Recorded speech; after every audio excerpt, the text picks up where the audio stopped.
ఈరోజు గణతంత్ర దినోత్సవం కాబట్టి వీలైతే వైట్ షర్ట్స్ వైట్ శారీలో రావాలని పిలుపునిచ్చినప్పుడు చాలా మంది గుర్తుపెట్టుకున్నారు. గుర్తుపెట్టుకుని మీరంతా చక్కగా ఇక్కడ నాకు కనపడుతుంది గౌరవగా అలాగే దేవనాయండి అలాగే కప్పలకొండండి చాలా సంతోషం. అలాగే కుర్రవాళ్ళు కూడా చాలా చక్కగా ఈరోజు మరి ఆ మాటను గౌరవించి వచ్చిన దేవునికి వందనాలు. ఏది ఏమైనప్పటికీ కూడా పాస్టర్ గారు ఇప్పుడు వైట్ హౌస్లో ఉంటాను, నేను వైట్ హౌస్లోనే ఉన్నాను. లోపల పని కూడా వైట్. దేవునికి స్తోత్రం కలుగునగా రేపు వచ్చే ఆదివారం ప్రభు బల ఆరాధన కాబట్టి ఇక్కడ నుండి అనేక సంవత్సరంలో ప్రభు బల ఆరాధన మీరంతా చక్కగా తెల్లని వస్త్రాలు కనపడితే దేవుడు కూడా మిమ్మల్ని అందరిని బట్టి ప్రతి రంగు ఒక్కొక్క సూచిస్తుంది. తెల్ల రంగు దేనికి సూచన? పరిశుద్ధతకు, దేవుని మహిమకు.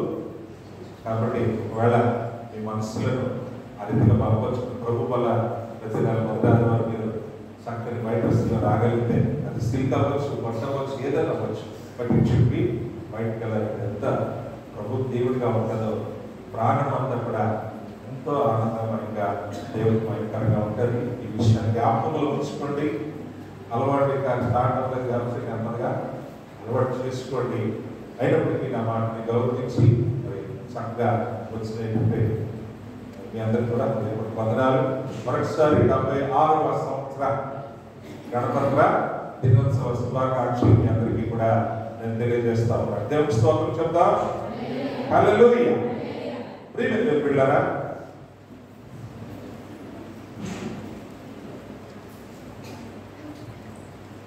దేవుడు ఆదిలో తను ఏర్పరచుకున్నటువంటి ఆదాముకి అవ్వకి కూడా ఆ ఏదైనా తోటలో పరిపూర్ణమైనటువంటి స్వేచ్ఛను ఇచ్చాడు. నచ్చిన పేర్లు పెట్టండి, నచ్చిన ఫలాలు తినండి, సంతోషంగా ఉండండి. నేను ఉదయం సాయంకాలం మీ దగ్గరికి నేను వస్తాను, నేను కూడా మీతో గడుపుతాను. సంతోషంగా జీవితాం, ఆనందమయంగా జీవితాం, క్షేమదాయకంగా జీవితాం అన్నీ చెప్పినటువంటి దేవుడు అక్కడ కూడా ఒక హితవు పలికాడు, ఒక కట్టుబాటు పెట్టాడు, ఒక జాగ్రత్తను చెప్పాడు. ఏమిటంటే ఆ తెలివినిచ్చు అలాగే జీవవృక్ష ఫలము ఈ రెండింటినీ కూడా తినదలిచాడు. స్వేచ్ఛ ప్రతి మానవుడు కోరుకుంటాడు. ఆ స్వేచ్ఛలో నాకు నచ్చినట్లుగా నేను బ్రతకాలని కోరుకుంటాను. స్వేచ్ఛ ఎందుకు కోరుకుంటామంటే నాకు నచ్చినట్టుగా నేను బ్రతకాలని కోరుకుంటాను. కానీ స్వేచ్ఛ విషయంలో తల్లిదండ్రులు ఎప్పుడు కూడా తమ బిడ్డలకు ఒక కాపు కాస్తూనే ఉంటారు. ఏమిటి అంటే వారు చేస్తున్న పనుల్లో మంచిదాన్ని బట్టి సంతోషిస్తారు, చెడ్డదాన్ని బట్టి జాగ్రత్త, భయాన్ని, హెచ్చరికను కూడా తెలియజేస్తారు.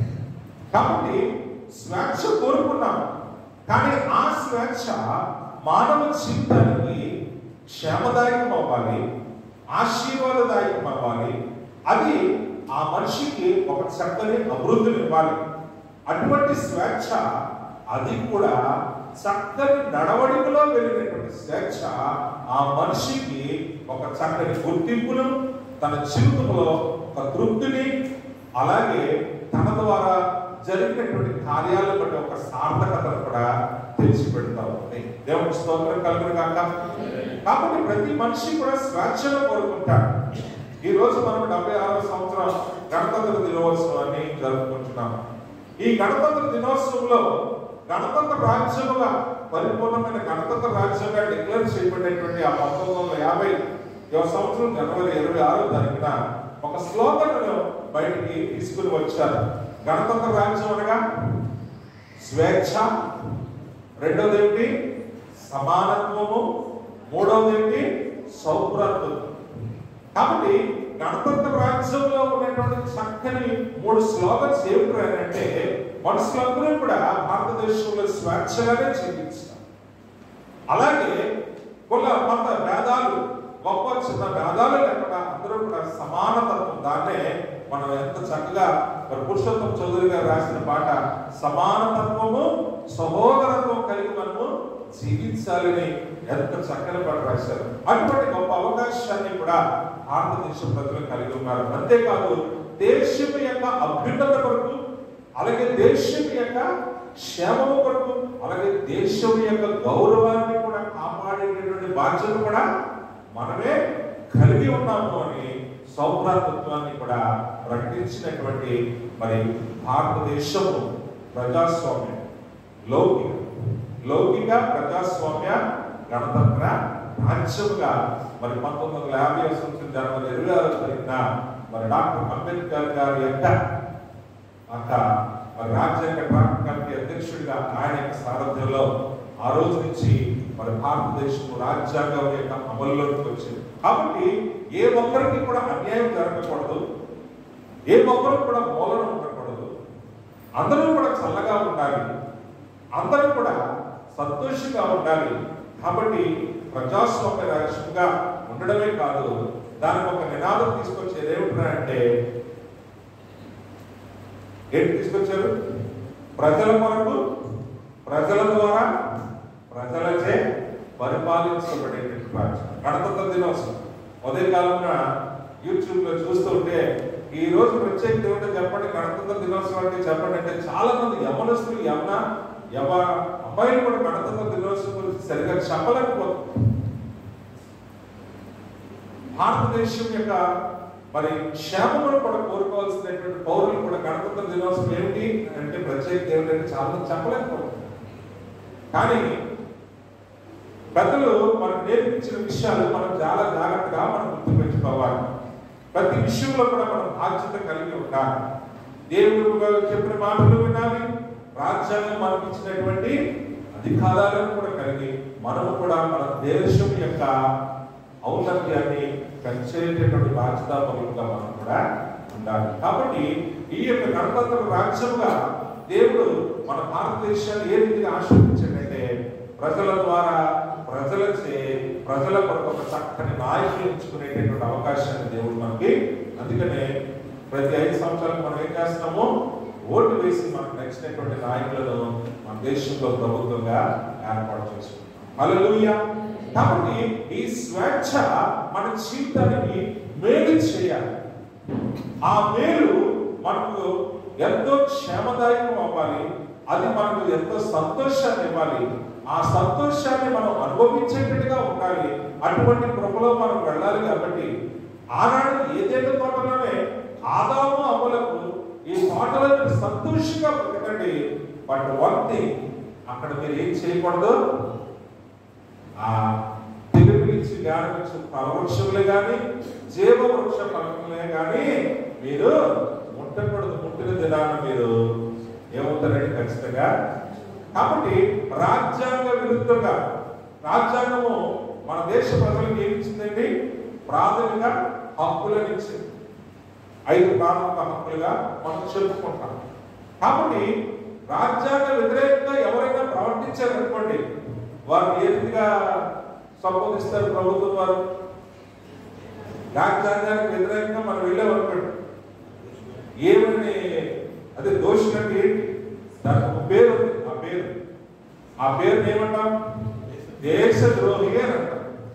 దేశద్రోహి యొక్క శిక్ష భారతదేశంలో యొక్క శిక్షాస్మృతిలో ఉరికంటే చాలా దౌర్భాగ్యమైనటువంటి శిక్ష.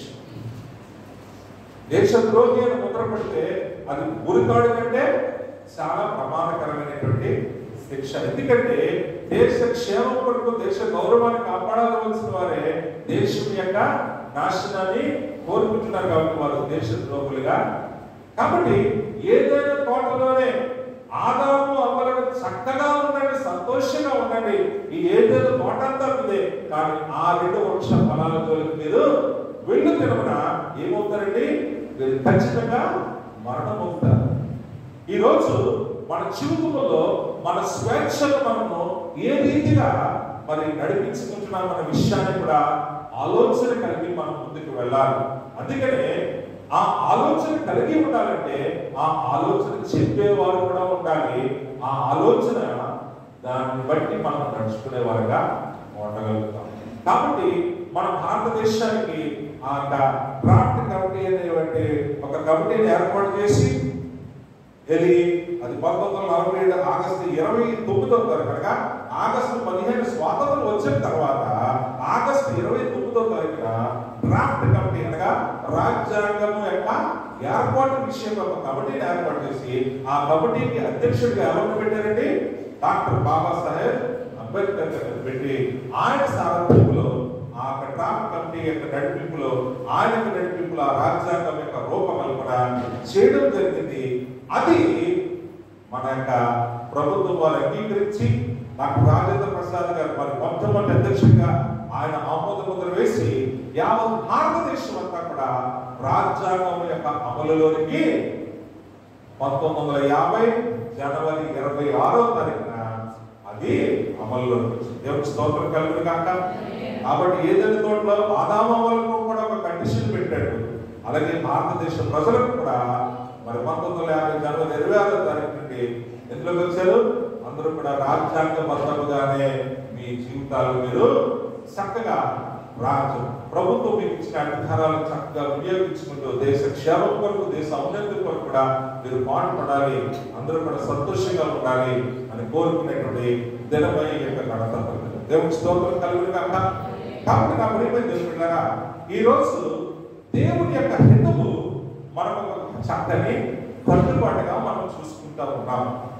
అందుకనే మీకు మరొకసారి సెలవిస్తా ఉన్నాను, ఆదిలోనే ఆదాము అవ్వల యొక్క క్షేమం కోరుకున్న దేవుడు అక్కడ ఏం పెట్టాడండి? ఒక కట్టుబాటు పెట్టి వాటి జోలికి మీరు అడగలేదు, మరణం ఉంటుంది. అలాగే రాజ్యాంగ విరుద్ధంగా ఎవరు ప్రవర్తించినా వారిని ఏమన్నామండి? దేశద్రోహిగా పరిగణించబడతారు, దేశం నుంచి బయటికి గెట్టివేయబడతారు అనేటువంటి నినాదము నేడు దినాల్లో మనం అక్కడక్కడ టీవీల్లో కూడా వింటున్నాం.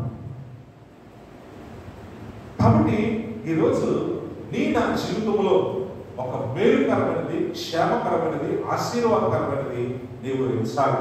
అందుకనే మనందరినీ సృష్టించినటువంటి దేవుడు ఒక చక్కని మాటను ఈరోజు సెలవిస్తూ ఉన్నాడు. ఏమంటున్నాడంటే సామెతల గ్రంథము 29వ అధ్యాయము 18వ వచనాన్ని మనం చదివినప్పుడు అక్కడ ఏం చెప్పబడింది అంటే, దేవోక్తి లేని ఎడల జనులు పట్టు లేక తిరుగుదురు, ధర్మశాస్త్రము అనుసరించిన వాడు ధన్యుడు. దేవునికి స్తోత్రం కలుగును గాక.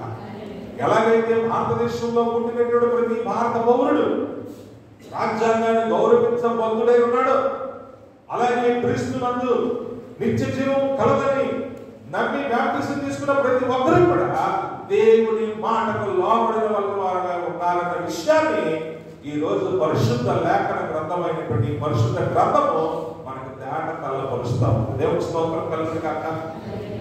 కాబట్టి ఆయన సన్నిధిలో నీవు వచ్చి కూర్చున్నప్పుడు ఆయన ఉన్నాడు, తను వెతుకు వారికి ఫలము దయచేయవడని నువ్వు నమ్మి ఆయన మాట చొప్పున నీ జీవితాన్ని, నీ విశ్వాస జీవితాన్ని నువ్వు నడిపించుకోవాలా బదులుగా ఉన్నామన్న విషయాన్ని ఈ మాట ద్వారా నేను మీకు తెలియజేస్తా ఉన్నాను. దేవుని స్తోత్రం కలుగును గాక. అందుకనే కొత్త నిబంధనలో యేసుక్రీస్తు ప్రభువారు సెలవిచ్చిన మాటలు చొప్పున ఆత్మ ప్రేరేపితుడే ఆయన దగ్గర నేర్చుకున్న విషయాన్ని పరిశుద్ధాత్మ దేవుడి ద్వారా బలపరచబడిన వాడే యోహాను భక్తుడు గారు 1 యోహాను 4వ అధ్యాయం 3వ వచనములో చెప్పబడినటువంటి ఆ మాటను మీరు ఒక్కసారి జాగ్రత్తగా గమనిస్తే అక్కడ ఏమంటున్నాడు చూడండి. 4వ అధ్యాయము యోహాను రాసిన మొదటి పత్రిక 4వ అధ్యాయము 3వ వచనం ఏమంటున్నాడు చూడండి. ఏ ఆత్మ యేసును ఒప్పుకొనునో అది దేవుని సంబంధమైనది, ఏ ఆత్మ యేసును ఒప్పుకొనదో అది దేవుని సంబంధమైనది కాదు. దీనిని బట్టియే దేవుని యొక్క ఆత్మను మీరు ఎరుగుదురు. దేవుని స్తోత్రం కలుగును గాక. కాబట్టి దేవుడు మానవ జీవితం యొక్క క్షేమానికి ఒక కట్టుబాటు పెట్టినట్టుగా ఈరోజు అపోస్తలుడైనటువంటి యోహాను భక్తుడు గారు దాని గురించినటువంటి చక్కని విపులీకరణ ఇస్తూ ఉన్నాడు. నువ్వు రాజ్యాంగబద్ధుడిగా ఉంటే నీ భారతదేశ ప్రభుత్వ పౌరుడిగా నువ్వు ఉండగలుగుతావు. అలాగే దేవుడిచ్చినటువంటి మాటలను బట్టి నీ జీవితాన్ని నడిపించుకున్నట్లయితే నువ్వు దేవుడికి ఇష్టమైనటువంటి బిడ్డగా నువ్వు నడుస్తావు. అలా నడవాలి అంటే దేవుని యొక్క మాటను ఒప్పుకునేటటువంటి ఒప్పింపజేసేటటువంటి ఆ పరిశుద్ధాత్మ దేవుని యొక్క నడిపింపులో నువ్వు ఉండాలి. దేవుని స్తోత్రం చెప్పండి. కాబట్టి ఇక్కడ యోహాను భక్తుడు ఒక క్లియర్ స్టేట్మెంట్ ఇస్తూ ఉన్నాడు.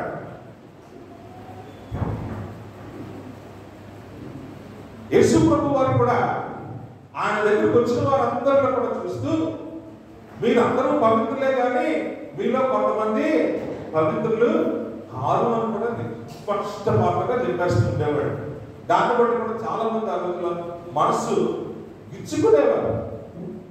కానీ ఇక్కడ ఒక విషయాన్ని గమనించండి, ఆయన మాటను అంగీకరించిన వారు ఆయన ఉన్నవాడనేటువంటి దేవుని కుమారుడు, నీవు నిత్య జీవము మాటలు కలిగిన వాడని, నేను దేవుని కుమారుడు నేను నమ్ముచున్నాను కూడా వారు పేరు ఇచ్చిన సాక్ష్యాన్ని కలిగిన వారే ఆయన మాటకు లోపడ్డారు. ఏదో దొరుకుతుందని వచ్చిన వారు రొట్టె కోసము, మాంసం మొక్కల కోసమో, చేపల కోసమో వచ్చి ఆయన ఎక్కడుంటే అక్కడికి వెళ్ళిపోయిన వాళ్ళందరూ కూడా, అయ్యా నువ్వు ఎక్కడికి వెళ్ళిపోయావు, నీ కోసం మేము తెగవెందామంటే, ఒరే మీరు నా మాటలు వినడానికి కాదు, ఈ గుంపులో ఆశగల ప్రాణాన్ని తృప్తిపరచడానికి ఆ తృప్తిపరచబడుతూ ఉంటే పక్కన ఉంటే మీరేం చేస్తున్నారంటే మీ కొడుకుల్ని తృప్తిపరచబడుతున్నారు. కాబట్టి ఆ రెండు విషయాలు మీరు చాలా జాగ్రత్తగా మధురలో కూర్చున్న అందరూ పవిత్రులే అని అనుకుంటాం. కానీ యేసు ప్రభు కొన్నిసార్లు గట్టిగా మాట్లాడాడు, మీలో అందరూ పవిత్రులు కాదు.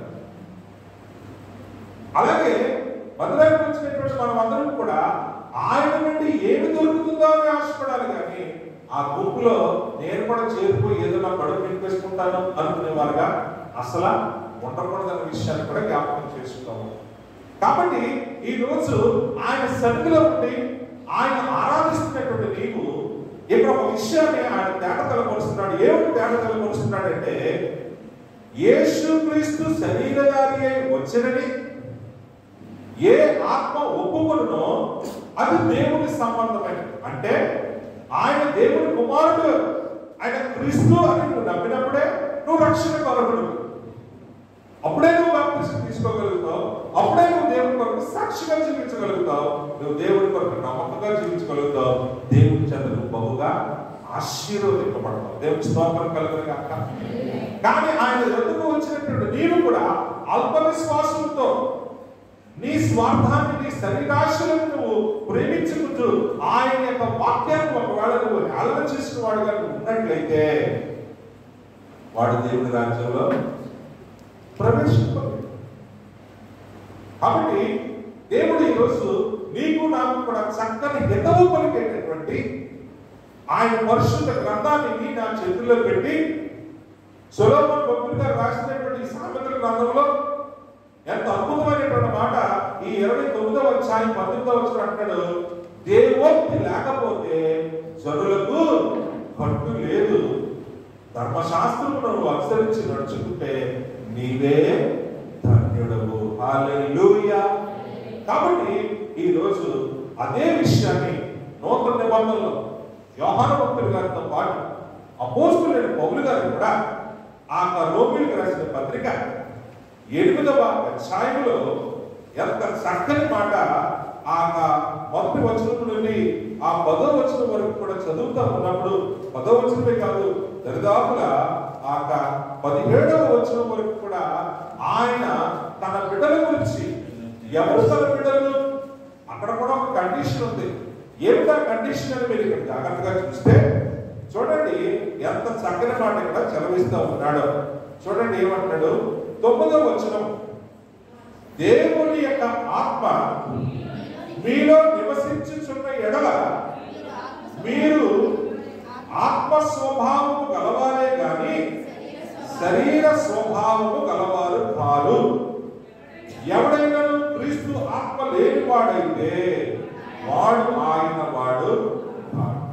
దేవుడు నీకు స్వేచ్ఛనిచ్చాడు, సంతోషంగా ఉండు. నీకు కావాల్సిన వాటిని నా దగ్గర ప్రార్థన చేయి, నేను ప్రార్థన ఆలోచించే దేవుడను, నీ పట్ల నేను మేలుకరమైన దాన్నే ఆలోచించుకున్నాడు తప్ప నీకు కీడు చేయ ఉద్దేశం నాకు ఏమాత్రము లేదు. ఆయన ప్రేమ కలిగిన దేవుడు, తన ప్రేమనే చాటినటువంటి దేవుడు. ఆ ప్రేమలో తన యొక్క ప్రతి వాగ్దానము నీ జీవితంలో నువ్వు నెరవేర్చ వదులువై ఉండాలని, ఆ వాగ్దానాలని నువ్వు స్వతంత్రించుకోవాలని దేవుడు తన ప్రేమపూర్వకమైనటువంటి పిలుపును నీకు నాకు కూడా అనుగ్రహించాడు. కాబట్టి ఏ దేవుడైతే నిన్ను పిలిచి నిన్ను రక్షించి నేను నిన్ను జన్మలలో ఆశీర్వాదంగా నేను చేస్తానని వాగ్దానం చేశాడో, ఆ వాగ్దానం చేసిన వాడు నమ్మదగిన వాడుగా వెచ్చి ఆయన మాటకు నీ జీవితంలో ఎప్పుడైతే చోటిస్తావో ఆ మాట నీ జీవితాన్ని ఎంతో ఉన్నతమైన స్థితిలో నిలబడతాం. దేవుడి స్తోత్రం కలుగును గాక. కాబట్టి ఇక్కడ అపోస్తలుడైన పౌలు గారు కూడా ఆ విషయాన్ని నొక్కి చెప్తా ఉన్నాడు. ఎలాగైతే మన దేశము మనకు ఒక చక్కని రాజ్యాంగం ఇచ్చి ఆ రాజ్యాంగంలో మానవుడి యొక్క ప్రాథమిక హక్కులు కలుగజేసి ఈ దేశంలో నివసించడానికి ఇదిగో నీకు ఉన్నటువంటి గొప్ప ధైర్యం ఏమిటంటే దేశం నాకు ఇచ్చిన రాజ్యాంగం అని ఒక రెడ్ బుక్ ని మధ్య పార్లమెంట్ లో చూపిస్తూ ఉంటారు మన రాహుల్ గాంధీ. మనందరూ రాజ్యాంగాన్ని కోరుకోలేదు, కానీ కొన్ని ప్రాథమిక హక్కులు మనకు కలిగి అవి అవగాహన కలిగి ఉండాలని నేను కోరుకుంటాను. అలాగే దేవుడు మన జీవితాలను కూడా ఫలప్రదముగా క్షేమదాయకంగా నడిపించుకోవాలని మనకు తన యొక్క వాక్యాన్ని అందించాడు. అందుకనే పౌలు గారు శ్రమించారు ఏమిటంటే, మీరు దేవుని ఆత్మ చేత నడిపింపబడిన ఎడల మీరు ఆత్మ స్వభావము గలవారే కానీ శరీర స్వభావము గలవారు కాదు. ఎవడైతే క్రీస్తు ఆత్మ లేనివాడో వాడు ఆయన వాడు కాడు.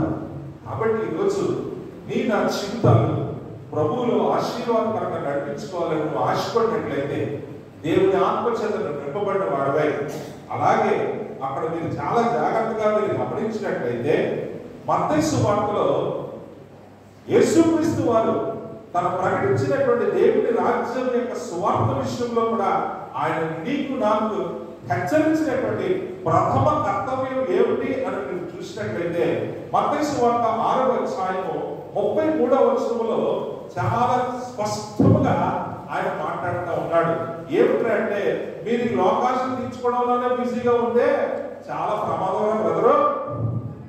కాబట్టి మీరందరూ కూడా నా బిడ్డలు, మీరు దేవుని రాజ్యం పౌరులు కాబట్టి, దేవుని రాజ్యం వారసులు కాబట్టి మీరు చేయాల్సినటువంటి ప్రాథమిక విధులు ఏమిటి అని మీరు జాగ్రత్తగా అనిపిస్తే అక్కడ కూడా ఆయన ఒక రాజ్యాంగం వల్ల మొత్తం చక్కని స్టేట్మెంట్ ఇచ్చేసాడు. ఏమిటంటే ఏమన్నాడు చూడండి, 6వ అధ్యాయం 33వ వచనంలో, కాబట్టి మీరు ఆయన రాజ్యమును నీతిని మొదట వెతుకుడి, అప్పుడు అవన్నీ కూడా మీకు అనుగ్రహింపబడు. హల్లెలూయా. దేవుని యొద్దకు వచ్చేవాడు ఆయన ఉన్నాడని, తన్ను వెతుకు వారికి ఆయన ఫలము దయచేయవాడని నమ్మవల్లు కదా. నమ్మినటువంటి నీవు ఆయన చెప్పినటువంటి పనిని ముందు నీవు చేయాలి.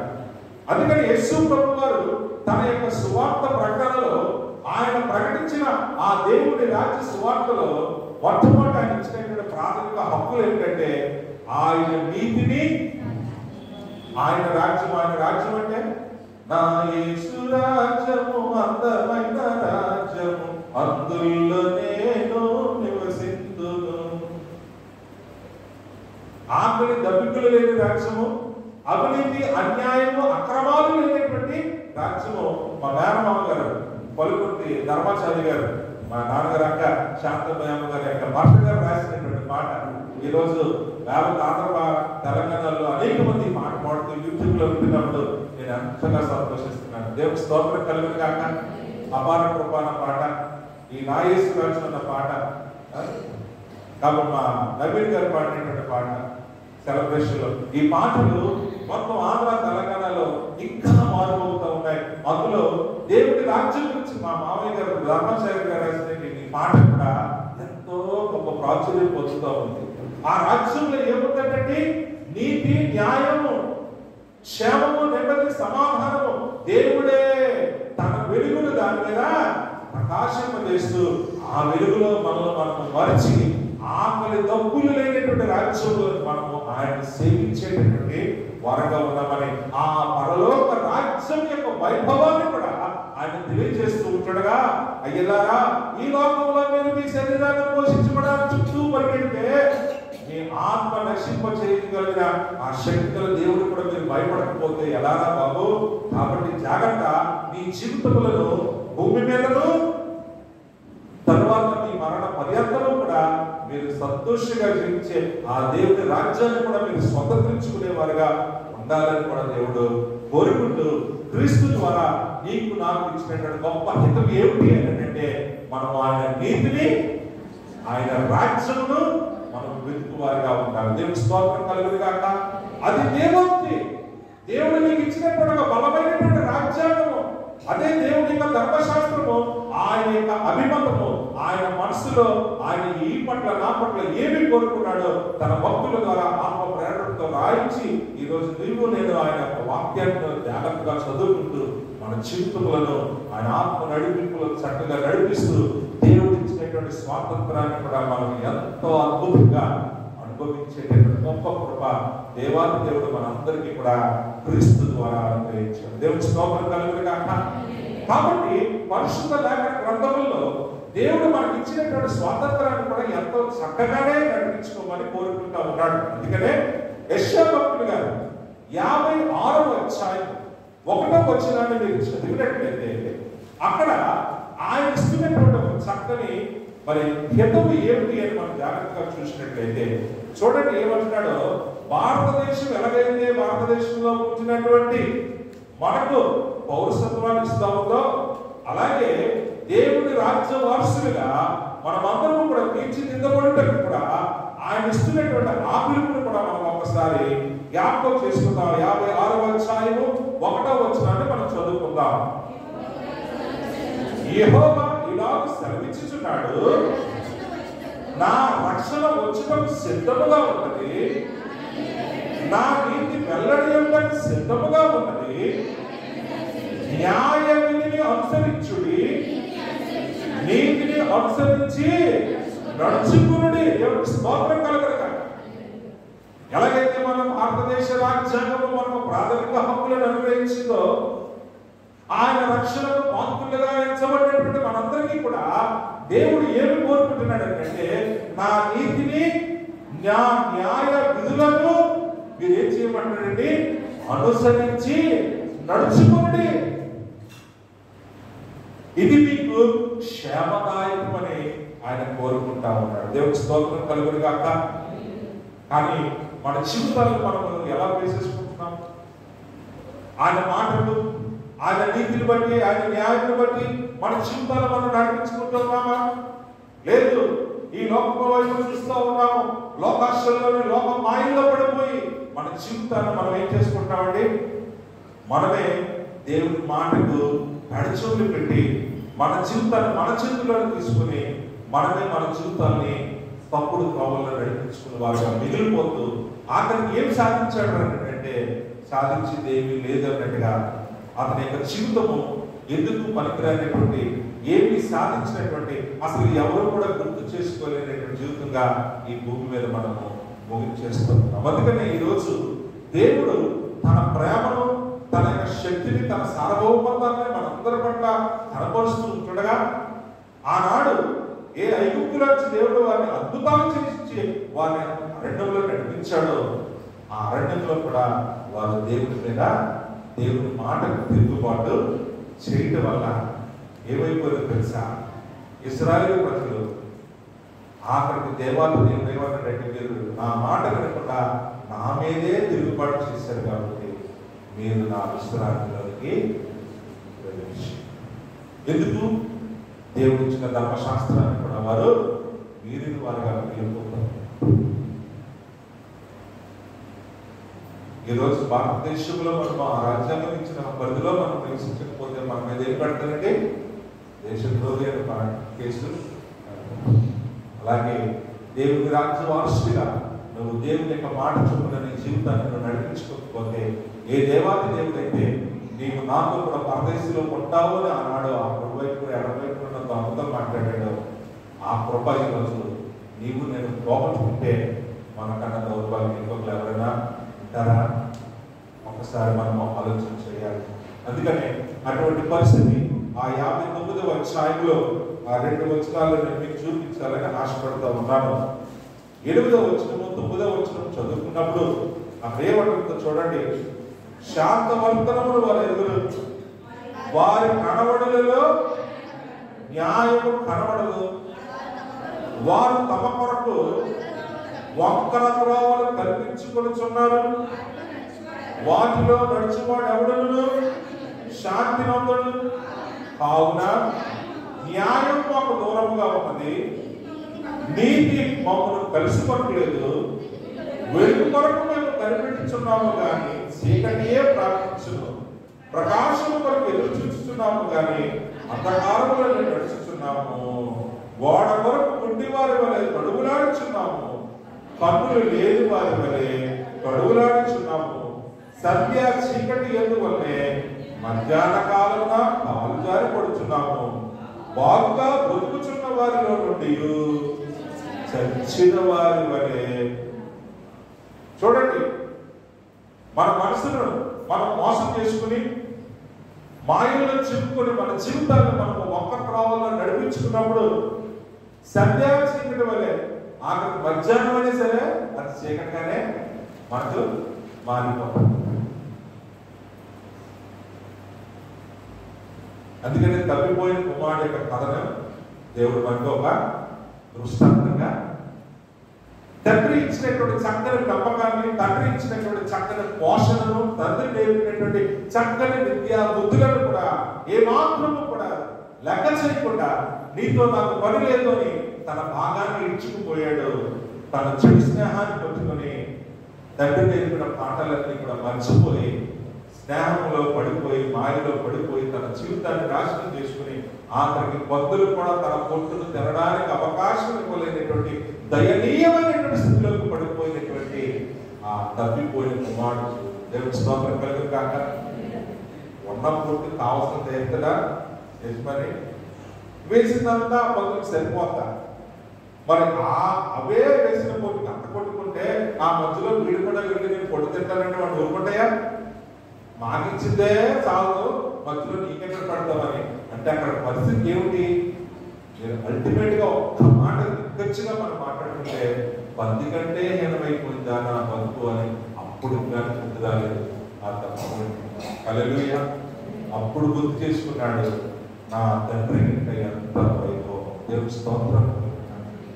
తండ్రి ఉన్న వైభవాన్ని, దేవుని రాజ్యం యొక్క గొప్పతనాన్ని, ఆ రక్షణ, ఆ అనుభవ ఆత్మీయ జీవితం యొక్క ఆ మేలులన్నీ కూడా మర్చిపోయాడు. కాబట్టి ఎప్పుడైతే తన స్థితి దురవస్థలోకి వెళ్ళిందో అప్పుడు దాని గుర్తులాగలేదు.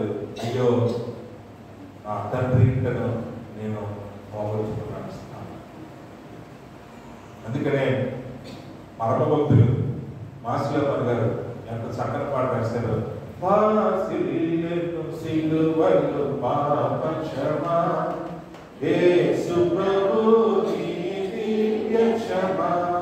ఎంత గొప్ప పాట, అవునా?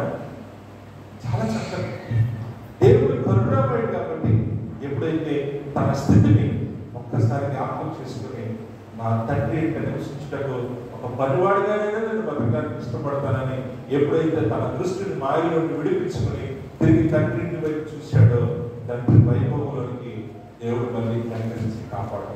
హల్లెలూయా. ఈరోజు మన జీవితాలు మనం ఎలా నడిపించుకోవాల్సిన వారుగా ఉన్నాము, ఎలా మనం నడిపించుకుంటున్నాము. దేవుడు ఇచ్చినటువంటి దేవుడి యొక్క వాక్యాన్ని మనం అనుసరించి నడుచుకుంటే అది ఎలా కూర్చుంటాడండి? 30 దంతులు 60 దంతులు 100 దంతులుగా దీవించబడుతుంది. మంచి నేల మీద పడిన విత్తనాలుగా అది దీవించబడినటువంటిది అనే విషయాన్ని మనం జ్ఞాపకం చేసుకుంటూ కూడా ఇంకా మన మనసులలో ఇంకా రాతి మీద పడిన విత్తనాలుగా, మొళ్ళ పొగల మీద పడిన విత్తనాలుగా మన జీవితాన్ని మనం మార్చుకుంటూ ఉన్నప్పుడు నా ప్రియమైన దేవుడు ఇచ్చినటువంటి స్వాతంత్రాన్ని వేదికగా మనకు మార్చుకోగలుగుతాం. అందుకనే దేవుడి లేని ఎడల జనులు పట్టు లేక తిరుగుతున్నారు.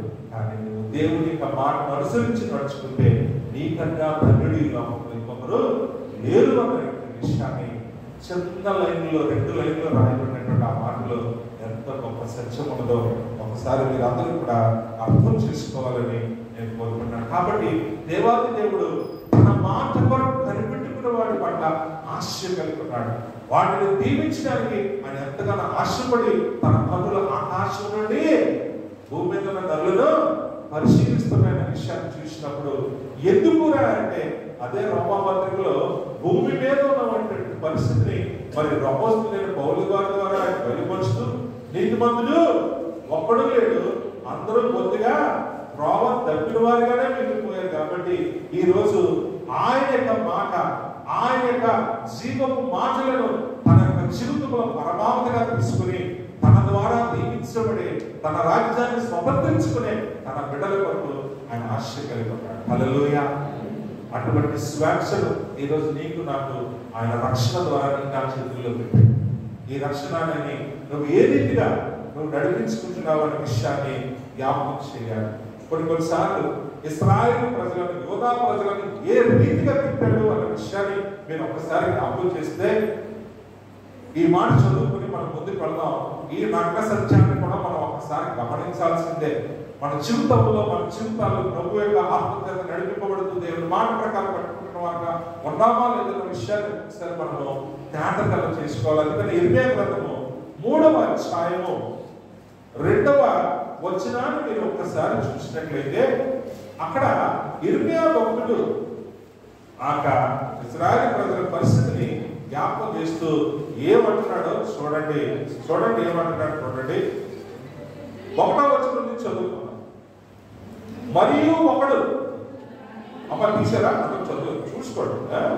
తన భార్యను త్యజించగా ఆమె అతని యొద్ద నుండి తొలగిపోయి వేరొక పురుషుడైన తరువాత అతడు ఆమె యొద్దకు తిరిగి చేరుడా అలాగూ జరుగు దేశము బహుగా అపవిత్రము. దాన్ని గమనించండి. ఇలాంటి మనుషులు ఉన్నటువంటి దేశం ఏమైపోతుందండి? నా ఇష్టం అనుకుని తన మనస్సును మాయలో చిక్కుపరుచుకుని ఆ మాయలో పడిపోయి ఇరుక్కుపోయినటువంటి వారి జీవితం దేనికి ప్రయోజనం అంట? దేనికి ప్రయోజనం? అక్కడ ఒక మాట అక్కడ ఏమన్నాడండి అసలు అలాంటి జీవితాలు దేశానికే అప్రతిష్ట పాలు చేసేటటువంటి పరిస్థితిని తీసుకొస్తాయి. హల్లెలూయా. కాబట్టి మన జీవితాన్ని మన చేతుల్లో తీసుకోవడం కాదు, దేవుడు మనకి ఇచ్చినటువంటి ఈ యొక్క స్వేచ్ఛ స్వాతంత్రాన్ని ఎలాగైతే ఈ దేశంలో మన ప్రాథమిక హక్కులు కలిగి మాకు హక్కు ఉందండి అని ఎలాగైతే మనం చెప్పుకుంటున్నామో అలాగే దేవుని యొక్క బిడ్డలుగా దేవుడి రాజ్యవారసులుగా ఆయన మాటను బట్టి నీ జీవితాన్ని అంత గొప్పగా నిలబెట్టుకోవాలి తప్ప ఈ లోకం మాయలో చిక్కుకొని నీ వలన దేశానికే అప్రతిష్ట. అనగా అర్థం చేసుకో, నీ కుటుంబానికే ఒక పెద్ద అప్రతిష్ట, నీ సంఘానికి ఒక పెద్ద అప్రతిష్ట. ఆఖరికి దేవుడికి అంటున్నాడు కదా ఇర్మియా ద్వారా, అసలు నువ్వు నా దేశానికి నా దేశ రాజ్యానికి కూడా నువ్వు ఒక పెద్ద అప్రతిష్టగా మారిపోతున్నావు కదా ఆయన. జాగ్రత్త అని చెప్తూ ఏమంటాడు చూడండి.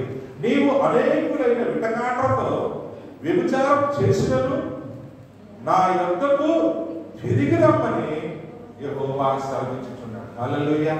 ఈ మాట తప్పిపోయిన కుమారుడి జీవితంలో కనబడుతూ ఉందగా.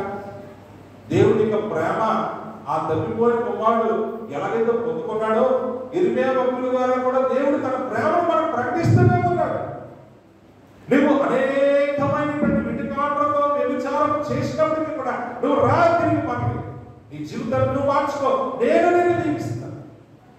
నా మాటను నువ్వు కలుపుకోను, నేను బాగు చేసి నేను ఒక నూతనమైనటువంటి జీవితంగా నేను మారుస్తానని చెబుతున్నా. ఇక్కడ ఏమంటున్నాడు చూడండి. అక్కడ దేశం పరిస్థితి, చెట్లు లేని కొండ ప్రదేశం వైపు నీవు నీ కన్నులెత్తి చూడుము, నీతో ఒక సయ్యనిప్పని స్థలం ఎక్కడ ఉన్నది? ఎడారి మార్గమున అరబీ దేశస్తుని కాచినట్టుగా నీవు వారి కొరకు త్రోవలో కూర్చుండి ఉన్నావు. నీ వ్యభిచారముల చేతను నీ దుష్కార్యముల చేతను నీవు దేశమును అపవిత్రపరుచుతున్నావు. దేవుని స్తోత్రం కలుగును గాక. నువ్వు దేవుని యొక్క మాటకు నీ జీవితంలో లోబడకుండా, దేవుని మాటకు నీ జీవితంలో చోటివ్వకుండా, నీ మనస్సు యొక్క మాయను అనుసరించి నీ బ్రతుకుని పాడు చేసుకోవడమే కాదు, నీ వల్ల అనేక మంది చింతలు ఎఫెక్ట్ అవుతా ఉన్నాయే. ఆఖరికి సంత వీధుల్లో కాసుకుని కూర్చున్నా ఎవరు దొరుకుతాడు అన్నట్టుగా అలా ఏమైపోతున్నావు అంటే వ్యభిచారముల చేత, నీ దుష్కార్యముల చేత నీవు ఈ దేశాన్ని ఏం చేస్తున్నావండి? నా ప్రియమైన పిల్లరా, దేవుడు ఇచ్చినటువంటి స్వాతంత్రాన్ని మనము దుర్వినియోగపరచుకోరాదు అని అనడానికి ఈ యొక్క వాక్యాన్ని నేను మీకు చూపిస్తాను. ఇక్కడ వ్యభిచారం గురించి మాట్లాడాడు, ఎన్నో ఉన్నాయి దేవునికి వ్యతిరేకమైనటువంటి పనులు. కాబట్టి మన జీవితాల్లో మనము ఏ రీతిగా నడిపించుకోగలుగుతా విన్నాము. అందుకని యేసు ప్రభు వారు ఈ లోకంలో దేవుని చేత పంపబడి ఆయన ప్రేమ పిలుపు ద్వారా మనమందరము కూడా ఆయన వైపు తిప్పబడి యేసు ప్రభు మనకు సెలవిచ్చినట్టుగా, అయ్యలారా అమ్మలారా మీరు నా నీతిని, నా రాజ్యాన్ని వెతకండి, సమస్తము కూడా నేను మీకు అనుగ్రహించదనే వాగ్దానం ఇచ్చి యోహాను సువార్త 4వ అధ్యాయము 18వ వచనంలో నాకు అసాధ్యమైనది ఏది కూడా లేదు, మీ యొక్క క్షేమం కొరకే, మీ యొక్క ఆశీర్వాదం కొరకే నేను పంపబడి ఉన్నానని సర్వలోకమునకు తన ద్వారా సమాధానం వచ్చుకున్నటువంటి దేవుని యొక్క ఆత్మ చేత నేను నింపబడి ఉన్నానన్న విషయాన్ని యేసుక్రీస్తు వారు తన యొక్క మాటల ద్వారా అక్కడ ప్రకటిస్తూ ఉన్నాడు. అందుకనే ఆ మాట ఏమంటాడు చూడండి, ప్రభు ఆత్మ నా మీద ఉన్నది, వేదలకు సువార్త ప్రకటించుటకు ఆయన నన్ను అభిషేకించను, చెరలో ఉన్న వారికి విడుదలను, ఉండి వారికి చూపును కలుగునని ప్రకటించుటకు, నలిగిన వారిని విడిపించుటకు, ప్రభు యొక్క హితవస్త్రము ప్రకటించుటకు ఆయన నన్ను పంపి ఉన్నాడు. దేవుని స్తోత్రం కలుగును కాక. ఒకవేళ ఈ రోజు నీ జీవితాన్ని పథకాల్లోగా, నిరాశ నిస్పృహల్లో, చీకటి గుర్తుల్లో ఒకళ్ళు నడిపించుకుంటున్నావేమో, దేవుని యొక్క పిలుపు నిన్ను బలపరుస్తూ ఉంది. యేసు ప్రభు తన ద్వారా జీవితంలో గొప్ప విడుదల కార్యాలు చేయాలని ఆశపడుతూ ఉన్నాడు. నువ్వు కానీ ఆయన నీ జీవితంలో ఆయన చోటించినట్లయితే ఆయన ఎందుకున్నటువంటి ఆనందాన్ని నువ్వు పరిపూర్ణంగా అనుభవించగలుగుతావు, ఆ స్వాతంత్రాన్ని నువ్వు రుచి చూడగలుగుతావు అన్న విషయాన్ని ఇక్కడ మనం జ్ఞాపకం చేసుకుంటున్నాం. అందుకని రోమపత్రిక 8వ అధ్యాయం 14వ వచనంలో అపోస్తలుడైన పౌలు గారు అంటారు, ఆ రీతిగా నువ్వు ఉండాలి అని కోరుకుంటే నువ్వు దేవుని ఆత్మ చేత నడిపించబడు. అలాగే భారతదేశంలో మనం రాజ్యాంగ యొక్క హక్కులు కలిగి మనం జీవిస్తూ ఉన్నాము. అలాగే దేవుని రాజ్యంలో దేవుని వారసులుగా మనం ఏం చేయాలంటే దేవుని ఆత్మ చేత అందరూ నడిపించబడతారో వారందరూ కూడా ఏమై ఉంటారంటే దేవుని యొక్క కుమారులు, కుమార్తెలు ఉంటారనేటువంటి విషయాన్ని మనం జాగ్రత్తగా గమనించుకోవాలి. ఆ రీతిగా మన జీవితాన్ని నడిపించుకున్నప్పుడు దేవుని యొక్క పరిపూర్ణమైనటువంటి స్వాతంత్రాన్ని మనం అనుభవిస్తాము. నేను ముగిస్తున్నాను. ఆఖరిగా యెహోషువ గ్రంథము 2వ అధ్యాయంలో మనం చదువుకునేటువంటి ఆ మాటలను ఒక్కసారి జ్ఞాపకం చేసుకుని మనం ముగించుకుందాం. కాబట్టి దేవుని యొక్క వాక్యం మనకి ఏం సెలవిస్తుంది అంటే, నీవు చక్కగా ఉండాలి, సంతోషంగా ఉండాలి, నీ కుటుంబం సంతోషంగా ఉండాలి, నీ వల్ల నీ పట్టణము దీవించబడాలి, నీ వల్ల నీ దేశం కూడా దీవించబడాలి. ఆ రీతిగా నీకు నేను నీకు తోడుగా ఉంటానని ఎంత చక్కని మాట కనిపిస్తున్నాడు. చూడండి ఏమంటాడంటే 6వ వచనం చదువుతున్నాను, నిన్ను విడువను, నిన్ను ఎడబాయను, నిబ్బరము కలిగి ధైర్యంగా ఉంటూ వారికి ఇచ్చినట్టు నేను వారి పితరులతో ప్రమాణం చేసిన ఈ దేశమును నిశ్చయముగా నీవు ఈ ప్రజల స్వాధీనం చేసేందుకు. అయితే అక్కడ కూడా ఆయన ధర్మాన్ని బోధిస్తున్నాడు దేవుడు. నీవు నిబ్బరము కలిగి జాగ్రత్త పడి బహు ధైర్యంగా ఉండి నా సేవకుడైన మోషే నీకు ఆజ్ఞాపించిన ధర్మశాస్త్రం అందరి చొప్పున నువ్వు చేయవలెను. నీవు నడుచు ప్రతి మార్గమున చక్కగా ప్రవర్తించినట్లు నీవు దాని నుండి కుడికి కానీ ఎడమకు కానీ నీకు ఇచ్చిన స్వాతంత్రాన్ని నువ్వు దుర్వినియోగపరుచుకోవద్దు అని ఎంతో పలుకుతున్నాడు.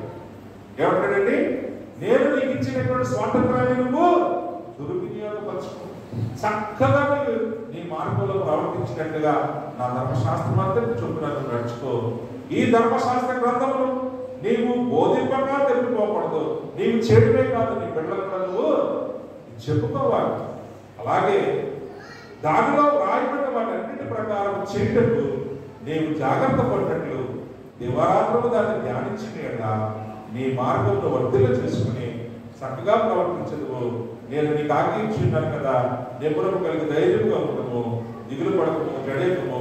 నీవు నడుచు మార్గం అంతట్లో నీ దేవుడే నీకు నీకు తోడై ఉన్నాడు. అందుకనే మన భారతదేశంలో కూడా అనేక రంగాల్లో దేవుడు ఇచ్చినటువంటి తలాంతుల్ని లేకపోతే వారు కలిగినటువంటి స్పెషల్ ఎబిలిటీస్ చక్కగా వినియోగించుకుంటూ వారు ఉన్నతమైన స్థితిలోకి వస్తూ తద్వారా దేశానికి గొప్ప ఘనతగా మంచి పేరు తెచ్చిపెట్టినటువంటి వాళ్ళందరినీ కూడా ప్రతి సంవత్సరము భారతదేశ ప్రభుత్వం వారు ఏమి సత్కరిస్తారు? పద్మశ్రీ, పద్మ విభూషణ్, పద్మభూషణ్, అవునా? అలాగే స్పోర్ట్స్ లోని అర్జున అవార్డు, ఇవన్నీ కూడా దేనికి? నీ వల్ల నీ కుటుంబానికి కాదు, దేశానికి కూడా గొప్ప పేరు ప్రపంచంలో నీ వల్ల సంపాదించబడిందని చెప్పి భారతదేశ ప్రభుత్వం వారు ఈ రోజు మార్నింగ్ నేను టీవీ చూశాను. అశ్విన్ మన యొక్క తమిళనాడు స్పీడ్ బౌలర్ గారు ఆయన పద్మశ్రీ ఇచ్చారు. అలాగే తమిళ హీరో అజిత్ కుమార్ గారు ఆయనకి పద్మ విభూషణ్ ని ఆ పద్మభూషణ్ ని అనౌన్స్ చేశారు. అలాగే X supreme court chief justice గారు కూడా ఇచ్చారు. ఎక్స్ సీఎం బీహార్ ఆయన కూడా పద్మశ్రీ ఇచ్చారు. అలాగే కళల్లో కూడా మరి చక్కని పరిణితి సాధించినటువంటి వారు కూడా పద్మశ్రీ, పద్మభూషణ్ ఇచ్చి ఈ రోజే అనౌన్స్ చేయడం జరిగింది. ఎందుకంటే మీకున్న తలాంతులతో మీరు శ్రమపడి మీ కుటుంబాన్ని కూడా చక్కగా నడిపించుకుంటూ మీరున్న పండుగలో దీవించబడ్డారు. మీ వల్ల దేశానికి కూడా ప్రపంచ దేశంలో ఒక గొప్ప ఘనత కలిగింది. కాబట్టి భారతదేశ ప్రభుత్వం ఆయా రంగాల్లో కీర్తి ప్రతిష్టలు సంపాదించిన వారందరికీ కూడా అవార్డు ఇచ్చి సత్కరిస్తుంది. ఈరోజు నీకు నాకు కూడా దేవుడు ఒకటే అంటాడు, జయించు వారికి నేనేమిస్తాను? దేవుడు పెట్టారు. మిమ్మల్ని కూడా తన కిరీటం తలపించాలని ఆశపడుతున్నాడు. అయితే ఒకటే ఆయన ఇచ్చినటువంటి ధర్మశాస్త్రాన్ని చక్కగా మన జీవితంలో అనుసరించుకుని ఆయన ఇచ్చిన స్వాతంత్రాన్ని చక్కగా వినియోగించుకుంటూ దేవుని ఆత్మ ఎక్కడో కాబట్టి స్వాతంత్రం ఉంది, ఆయన సందులో సంతోషం ఉంది. ఆ రీతిగా మన జీవితాన్ని మనం నడిపించుకుందాం. దేవుడు ఇచ్చినటువంటి స్వాతంత్రాన్ని కూడా మనం చక్కగా అనుభవిద్దాం. మన దేశం యొక్క ప్రగతి కూడా మనము ప్రయాసం తల్లవంచడం ప్రార్థన చేసుకుంటాం. పరిశుద్ధుడా ప్రేమికులకు మా తండ్రి,